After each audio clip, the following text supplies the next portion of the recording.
సినీ పరిశ్రమలో సెంటిమెంట్లు ఎక్కువగా నమ్ముతారు. ఫ్లాప్స్ లో ఉన్న దర్శకులతో సినిమాలు చేయడానికి హీరోలు వెనకడుగు వేస్తూ ఉంటారు. కానీ అందరిది ఒక దారి అయితే తనది మాత్రం మరో దారి అన్నట్టుగా జూనియర్ ఎన్టీఆర్ అడుగులు వేస్తూ ఉంటాడు. ఫ్లాప్స్ లో ఉన్న దర్శకుడితో సినిమా చేసి హిట్ కొట్టడం కొన్నేళ్లుగా ఎన్టీఆర్ కి అలవాటుగా మారింది. ఇప్పుడు దేవర మూవీ విషయంలో కూడా అదే మ్యాజిక్ రిపీట్ అవుతుందని ఫ్యాన్స్ బలంగా నమ్ముతున్నారు. చాలా సంవత్సరాల నుంచి ఎన్టీఆర్ కు ఒక్క పరాజయం కూడా ఎదురు కాలేదు. ఆయన నటించిన గత 6 చిత్రాలు విజయవంతమయ్యాయి.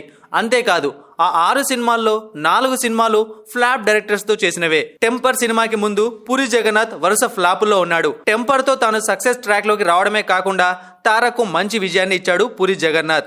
అలాగే నేనొక్కడినే వంటి ఫ్లాప్ తర్వాత తారక్ తో నాన్నకు ప్రేమతో సినిమా తీసి హిట్ కొట్టాడు సుకుమార్. ఇక డైరెక్టర్ బాబీ సర్దార్ గబ్బర్ సింగ్ వంటి భారీ ఫ్లాప్ తర్వాత ఎన్టీఆర్ తో జై లవకుశ చేసి విజయాన్ని అందుకున్నాడు. త్రివిక్రమ్ కూడా అజ్ఞాతవాసి వంటి డిజాస్టర్ తర్వాత తారక్ తో అరవింద సమేత చేసి హిట్ కొట్టాడు. ఇప్పుడు అదే బాటలో కొరటాల శివ కూడా దూసుకుపోతున్నాడు. ఎన్టీఆర్ ప్రస్తుతం కొరటాల డైరెక్షన్ లో దేవర సినిమా చేస్తున్నాడు. యువసుధ ఆర్ట్స్, ఎన్టీఆర్ ఆర్ట్స్ సంయుక్తంగా నిర్మిస్తున్న ఈ పాన్ ఇండియా మూవీ ఏప్రిల్న విడుదల కానుంది. అయితే దీనికి ముందు కొరటాల చేసిన చిత్రం ఆచార్య ఘోర పరాజయం పాలైంది. దీంతో కొరటాలతో సినిమా చేసే విషయంలో ఎన్టీఆర్ వెనక్కి తగ్గుతాడని అప్పట్లో ప్రచారం జరిగింది. కానీ ఎన్టీఆర్ మాత్రం ఆచార్య పరాజయాన్ని పట్టించుకోకుండా కొరటాల ప్రతిమ మీద నమ్మకంతో దేవర చేయడానికి మొగ్గు చూపాడు.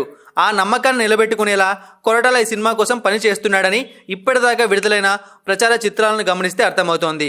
అలాగే గ్లిమ్స్ తో కొరటాల అందరినీ సర్ప్రైజ్ చేస్తాడని, సినిమా అవుట్పుట్ కూడా అద్భుతంగా వస్తుందని అంటున్నారు.